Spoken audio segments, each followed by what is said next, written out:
नमस्कार, आकाशवाणी देहरादून से प्रस्तुत है प्रादेशिक समाचार। पहले मुख्य समाचार। वित्त मंत्री निर्मला सीतारामन ने वित्त वर्ष 2023-24 का बजट संसद में पेश किया। आयकर छूट की सीमा 5 लाख से बढ़ाकर 7 लाख रुपए की गई है। प्रधानमंत्री नरेंद्र मोदी ने कहा कि अमृतकाल के पहले बजट से विकसित भारत की आकांक्षाओं का मजबूत आधार तैयार होगा। मुख्यमंत्री पुष्कर सिंह धामी और अन्य मंत्रियों ने बजट को आम जनता का बजट बताया। आम जनता ने बजट की सराहना की और आपदा प्रभावित जोशीमठ में आज से सभी स्कूल खुले।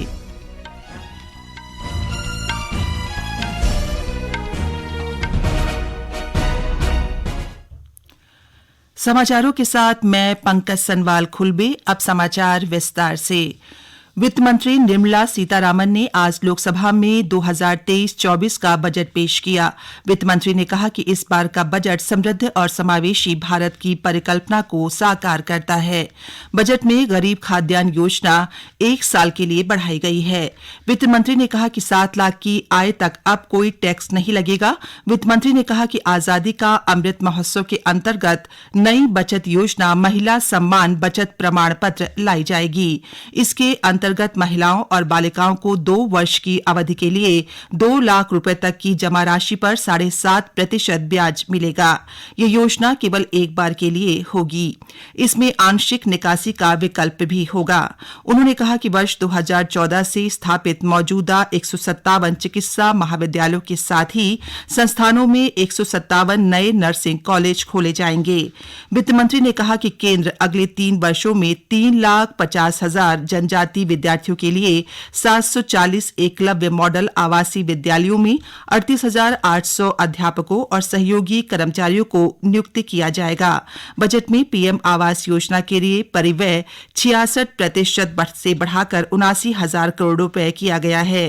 रेलवे के लिए 2,40,000 करोड़ रुपए की पूंजीगत निधि का प्रावधान किया गया है।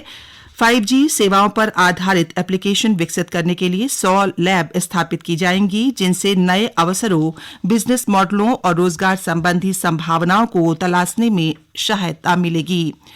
प्रधानमंत्री नरेंद्र मोदी ने बजट की सराहना करते हुए कहा है कि अमृतकाल के इस पहले बजट से विकसित भारत की महत्वाकांक्षा पूरी करने का मजबूत आधार तैयार किया है। प्रधानमंत्री ने कहा कि बजट में गरीबों, गांवों और मध्यम वर्ग के सपनों को पूरा करने का प्रयास किया गया है।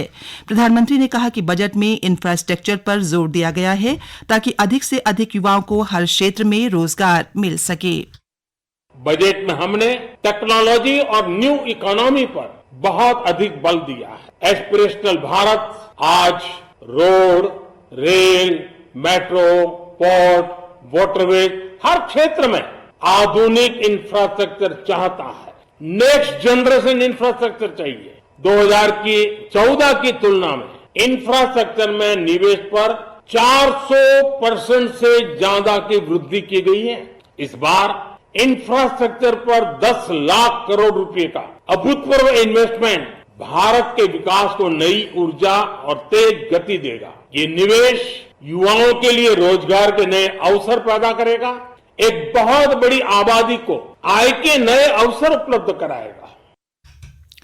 मुख्यमंत्री पुष्कर सिंह धामी ने बजट को विश्व की उम्मीदों को भी पूरा करने वाला, साथ ही गरीबों का बजट बताया है।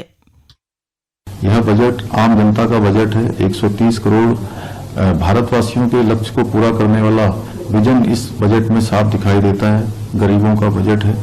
इसके साथ साथ नए भारत का संकल्प भी इस बजट में दिखाई देता है।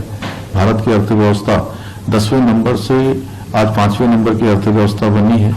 इस बजट में जहां मध्यम वर्ग के लोगों की विशेष रूप से चिंता की हुई है, हमारे जनजातीय वर्ग के लोगों की 38,000 शिक्षकों की एकलव्य विद्यालयों में भर्ती का प्रावधान इसमें किया गया है, जो निश्चित रूप से रोजगार सृजन के साथ साथ शिक्षा के और जनजातीय विकास के क्षेत्रों की संभावनाओं को भी बढ़ाने वाला बजट होगा। वित्त मंत्री प्रेमचंद अग्रवाल ने कहा कि केंद्रीय करों में राज्यों को मिलने वाले हिस्सेदारी को बढ़ाया गया है और केंद्र पोषित योजनाओं में वित्तीय प्रावधान को बढ़ाया गया है। इससे प्रदेश को फायदा होगा। केंद्रीय करों में राज्यों का अंश बढ़ाया गया, हमारा प्रदेश का भी अंश उसमें बढ़ेगा और प्रदेश का जो केंद्र पोषित योजनाएं उसमें भी प्रावधान बढ़े हैं, वित्तीय प्रावधान बढ़े हैं, तो उसमें राज्य को फायदा होगा। साथ में जो हमारे यहाँ जो राज्यों को जो 50 वर्ष के लिए एक ब्याज मुक्त ऋण मिलता था, वो 1 वर्ष के लिए और बढ़ाया गया है। ये सारे जो विषय हैं, इसमें निश्चित रूप से हमारे उत्तराखंड को फायदा होगा। कांग्रेस के नेता और पूर्व मुख्यमंत्री हरीश रावत समेत अन्य विपक्षी दलों ने बजट को निराशाजनक बताया है। नेता प्रतिपक्ष यशपाल आर्य ने कहा कि बजट में बेरोजगारी और महंगाई पर ध्यान नहीं दिया गया है। प्रदेश के व्यापारियों, किसानों और अर्थशास्त्रियों ने बजट को बेहतर बताया है। हरिद्वार के व्यापारी नेता कैलाश केसवानी का कहना है कि बजट में विकास पर जोर दिया गया है, जिससे व्यापारियों को लाभ होगा। समाजसेवी विशाल गर्ग का कहना है कि बजट में हर वर्ग का ध्यान रखा गया है। चंपावत जिले के स्वामी विवेकानंद राजकीय स्नातकोत्तर महाविद्यालय लोहाघाट में वाणिज्य विभाग की प्रोफेसर डॉ अर्चना त्रिपाठी ने कहा कि बजट में सभी वर्गों को स्थान दिया गया है। किसान परमानंद जोशी ने कहा कि बजट में छोटे से मध्यम किसानों का ध्यान रखा गया है। ये समाचार आप आकाशवाणी देहरादून से सुन रहे हैं। कोटद्वार के शिवपुर निवासी 17 गढ़वाल राइफल्स के सूबेदार जितेंद्र जुयाल को आज पूरे सैन्य सम्मान के साथ अंतिम विदाई दी गई। इससे पूर्व आज सुबह शहीद का पार्थिव शरीर सेना के वाहन से शिवपुर में उनके निवास पर पहुंचा। शहीद को गार्ड ऑफ ऑनर दिया गया। गौरतलब है कि जम्मू कश्मीर के तंगधार सेक्टर में ड्यूटी में तैनात जितेंद्र जुयाल हृदयगति रुकने से शहीद हो गए थे। उत्तराखंड विद्यालय शिक्षा परिषद की ओर से संचालित हाई स्कूल और इंटरमीडिएट की प्रयोगात्मक परीक्षाएं आज से शुरू हो गई हैं। ये परीक्षाएं 28 फरवरी तक चलेंगी, जबकि 10वीं और 12वीं की लिखित परीक्षाएं 16 मार्च से शुरू होकर 6 अप्रैल तक चलेंगी। उत्तराखंड के आपदा प्रभावित जोशीमठ में आज से सभी स्कूल खुल गए हैं। प्रशासन ने प्रभावित लोगों और राहत और बचाव कार्यों में जुटे एनडीआरएफ तथा एसडीआरएफ के जवानों को ठहराने के लिए जोशीमठ में कुछ स्कूलों में अस्थायी राहत शिविर बनाए थे। इनको अन्य स्थानों पर भेजकर स्कूलों को खाली करा लिया गया है। चमोली के मुख्य जिला शिक्षा अधिकारी कुलदीप गरोला ने बताया कि 2 असुरक्षित स्कूलों को किराए के भवन में चलाया जाएगा। उन्होंने बताया कि बोर्ड परीक्षा देने वाले 24 विद्यार्थियों ने परीक्षा केंद्र को जोशीमठ से बाहर रखने का अनुरोध किया है। इनमें 21 विद्यार्थी का उत्तराखंड बोर्ड और 3 का केंद्रीय माध्यमिक शिक्षा बोर्ड सीबीएसई से संबद्ध है। उनका अनुरोध स्वीकार कर लिया गया है और अब ये परीक्षार्थी जहां चाहेंगे वहां परीक्षा दे सकते हैं। जोशीमठ में 28 सरकारी और निजी स्कूल हैं। चमोली के जिलाधिकारी हिमांशु खुराना ने आज जोशीमठ आपदा प्रभावितों के पुनर्वास के लिए ढाक गांव में केंद्रीय भवन अनुसंधान संस्थान रुड़की के सहयोग से बन रहे प्री फैब्रिकेटेड मकानों का जायजा लिया। उन्होंने बताया कि विद्युत व्यवस्था के लिए विद्युत पोल लगाए जा चुके हैं और पेयजल के लिए जल संस्थान के माध्यम से कार्रवाई शुरू कर दी गई है। राज्य लोक सेवा आयोग ने 12 फरवरी को होने वाले पटवारी लेखपाल परीक्षा के लिए प्रवेश पत्र वेबसाइट पर अपलोड कर दिया है।